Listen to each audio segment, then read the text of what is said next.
Le face-à-face dans lequel on va parler vélo, évidemment, avec notre invité Morné Van Niekerk. Bonsoir Morné. Bonsoir Antoine, ça fait un moment. Ouais, vous étiez venu l'année dernière, Morné, sur ce plateau donc, pour cette nouvelle saison avec votre équipe Saint-Michel Mavic Aubert 93. Vous êtes coureur professionnel sud-africain. Un Sud-Africain au Mans. Vous habitez au Mans depuis combien de temps déjà d'ailleurs? Donc là, ça va bientôt faire un an que je suis au Mans. Et là, il y a le beau jour qui est arrivé, il fait bien, il fait au soleil et tout, donc là, ça fait plaisir. C'est bien pour rouler. Vous avez un petit peu roulé aujourd'hui ou pas? Aujourd'hui, non, aujourd'hui c'était un peu repos. Je suis allé un peu à Golfe de Sargé, j'ai tapé quelques balles, donc vraiment un peu repos, kiné, tout ça. Un peu de golf pour Ouais. ça détend. Ouais, c'est c'est la meilleure façon de s'énerver pendant que tu t'es dents. C'est vrai que ça fait passer un petit peu les nerfs, le Ouais. golf, quand on frappe fort dans la balle. Et puisque du golf, donc, au lendemain de Paris-Connerré, vous avez pris part à cette classique sartoise donc, de fin de saison, une course élite nationale, donc plutôt pour les amateurs, mais dans lequel peuvent participer certains coureurs professionnels.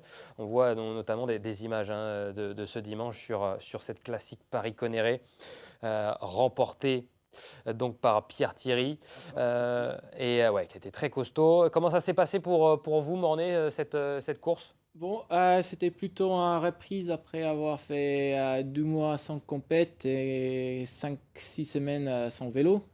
Donc j'avais le cardio qui était bien, le sang dans le gorge, tout à fond. Je passais le fameux cote que tout le monde m'avait parlé avant, à 202 cardio. Donc j'avais bien sentir, ça a bien piqué, mais ça a fait vraiment du bien de mis un dossard.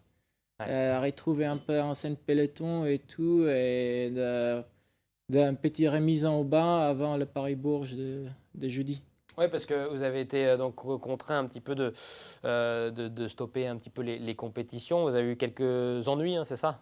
Ouais, la saison un peu montagne russe, il y avait des très hauts et des très bas, et malheureusement, le très bas, ça tapait dans plein milieu de l'époque que j'aime bien, l'été, quand il fait beau, quand il fait chaud. Et Ouais. malheureusement, du coup, je me suis trouvé à la maison tous ces moments-là. Niveau vélo, c'était pas top. Mais après, ça m'a fait découvrir un peu au Mans. J'ai participé un peu à voir tout, des chimères et tout. Donc, c'était vraiment sympa à ces côtés-là. Ah, la nuit des chimères, ça c'est Ouais. c'est merveilleux, évidemment, du côté de la cité Plantagenet. Une saison dans laquelle vous avez pris une troisième place sur le Grand Prix de la ville de Lillers, une deuxième place récemment sur le Grand Prix de la ville de Péranchy, et puis également, encore une fois, un très bon Trobro-Léon, où vous allez chercher une belle 15e place. L'an dernier, c'était un top 10, si je ne dis pas de bêtises. Ouais.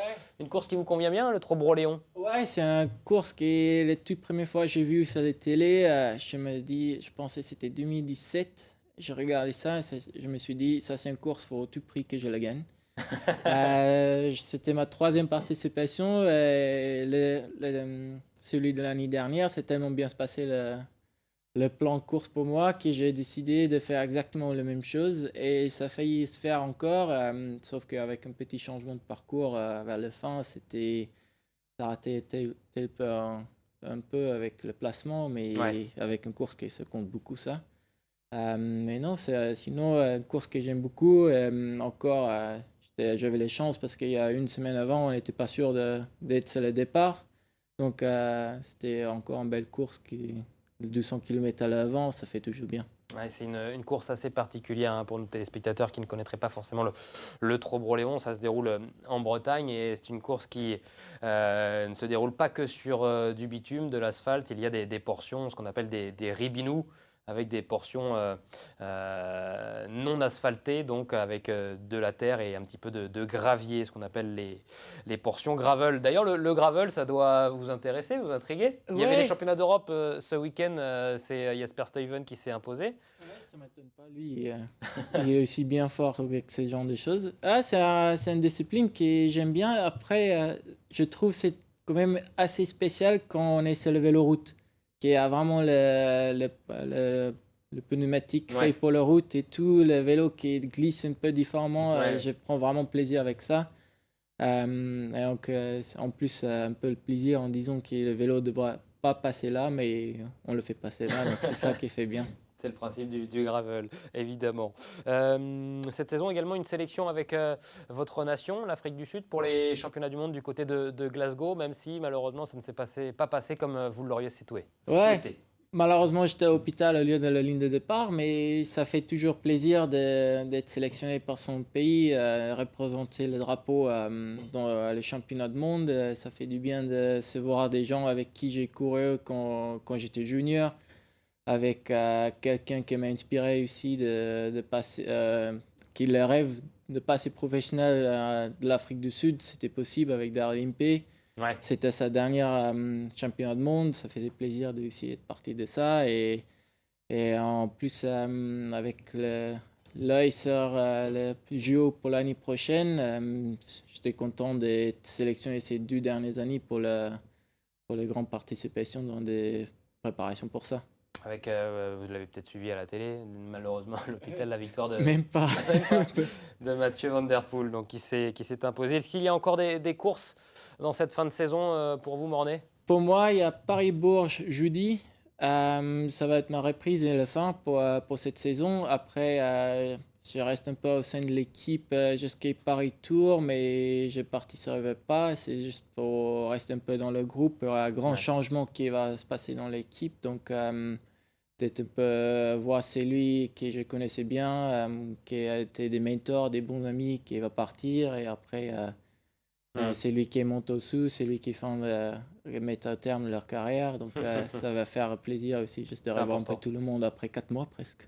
C'est important de vivre ces moments. Première année aussi pour vous, Mornay, avec le Sartois Tony Hurel comme directeur sportif, qui est passé d'être coéquipier avec vous dans le peloton à la voiture de directeur sportif. Donc, comment ça s'est passé avec Tony Hurel? Comment vous l'avez trouvé pour cette première année en tant que directeur sportif? Ah, c'était bien. En plus, c'était souvent lui qui était aux commandes dans la radio pendant la course, mais là, ça faisait quand même plaisir de le voir dans la voiture et pas avec le vent dans le micro pendant le vélo. Donc déjà, ça, c'était mieux.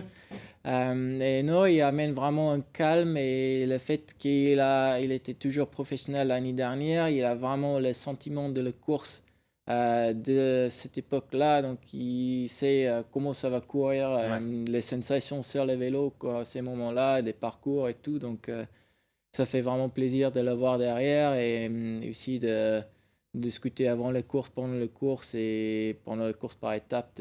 Quand à la Mayenne, il était là et en plus, comme il connaît vraiment bien des parcours, les routes, ça joue énormément.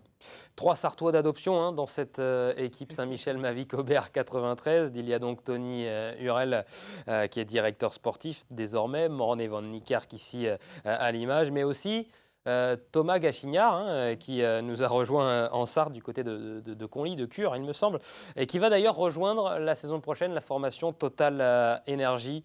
C'est une bonne nouvelle pour votre coéquipier qui va évoluer dans une équipe qui évolue au niveau supérieur encore. Après, c'est un bon gamin. Ça se vu direct quand il est arrivé chez nous. Il était sérieux, il travaille bien. Ils mettent vraiment des bonnes séances et tout. En tout ça, il est vraiment les pieds sur terre. Donc, ça fait plaisir de voir quelqu'un qui met autant de temps pour s'améliorer, passer au-dessous. Et en plus, comme je dis, si lui n'était pas pris, il y aurait eu vraiment un problème avec le vélo. On vous retrouvera la saison prochaine avec Saint-Michel Mavic. Je reste toujours en orange avec un peu de jaune. Donc, j'espère de passer un peu meilleure saison l'année prochaine. Mais toujours fidèle aux Parisiens ici en Sarthe. Merci beaucoup, Mornay Van Niekerk, d'avoir été notre invité dans 72 Sports sur l'NTV Sarthe. On vous souhaite la meilleure fin de saison possible du côté de Paris-Bourges et puis la projection évidemment cet hiver vers 2024. Merci beaucoup, Mornay. Et puis nous, on se retrouve pour la 4e et dernière partie de cette émission avec une nouvelle rubrique, les Sartois au JO. On va se balader d'émission en émission avec un nouvel invité. Et il y a 31 athlètes sartois au total qui ont participé et qui ont eu la chance, l'immense bonheur de participer aux Jeux Olympiques, évidemment année olympique et forcément du côté de Paris 2024, on a voulu faire cette rubrique symbolique, les Sartois aux Jeux Olympiques. On commence avec le premier athlète ce soir, ça sera Dominique Chauvelier, Chocho comme on l'appelle évidemment, et qui sera là pour nous parler de son marathon. C'était du côté de Barcelone en 1992. A tout de suite.